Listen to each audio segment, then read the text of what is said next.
இல்ல அண்ணாமலை அவர்கள் வந்து இன்னும் தொடக்க போறாரா இல்லையான்னு தெரியல. முதல்ல அவர் வந்து ரெசிக்னேஷன் அக்செப்ட் பண்றாங்களா, இன்னும் வெளிய வந்து தனி கட்சி தொடக்க போறாரு தெரியல. ம். ஒருவேளை இது நடந்தா it's going to be very interesting நினைக்கிறேன். ஏன்னா ம். ஏற்கனவே இருக்கக்கூடிய இந்த ரீஅலைன்மென்ட்ஸ் நடந்துட்டு இருக்கு தமிழ்நாட்டு அரசியல்ல.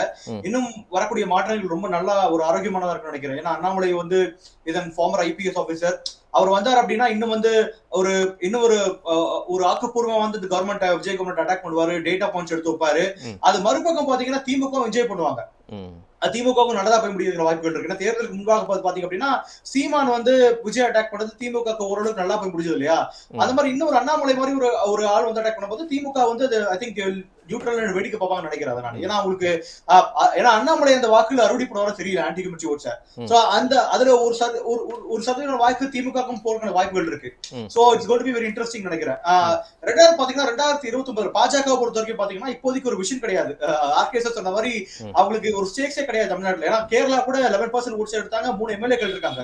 தமிழ்நாட்டை பொறுத்த வரைக்கும் they don't have anything to lose. ஏன்னா ஏற்கனவே 39 எம்பிக்கள் வந்து கடந்த 2-3 எலெக்ஷன் பாத்தீங்க அப்படின்னா அது அவங்களை பொறுத்த வரைக்கும் எப்படி இருக்குன்னா ஒண்ணு நியூட்ரலைஸ் பண்ண பாப்பாங்க. அதாவது எங்களுக்கும் தேவையில்லை, இந்தியா அலைன்ஸ் பக்கம் போக கூடாதுன்னு பாப்பாங்க. சோ அதுக்கு விஜய் ஹெல்ப் பண்ணுவாரா? விஜய் என்ன மாதிரி ஒரு ஸ்டெப் எடுத்து வைக்கிறாரு? இப்போதைக்கு it's part of India alliance இல்லையா? ஏன்னா வரக்கூடிய இந்த இந்தியா அலைன்ஸ் மீட்டிங்ல அவங்க பங்கேற்கிறாங்களா இல்லைன்னு தெரியல.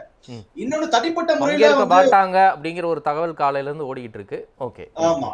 சோ இன்னொரு மறுபக்கம் பாத்தீங்கன்னா TVK trying to build their own majority. மற்ற கட்சிகள் ஆட்களை கொண்டு வந்து ஒரு ஓன் மெஜாரிட்டி கொண்டு வரணும் பாக்குறாங்க. அப்படி இருக்கும்போது வந்து இன்னும் ஒரு 3 ஆண்டுகள்ல வந்து திமுக கலந்து வந்த கட்சிகள் தனித்து விடப்படுறதுக்கான வாய்ப்புகள் இருக்கு இல்லையா?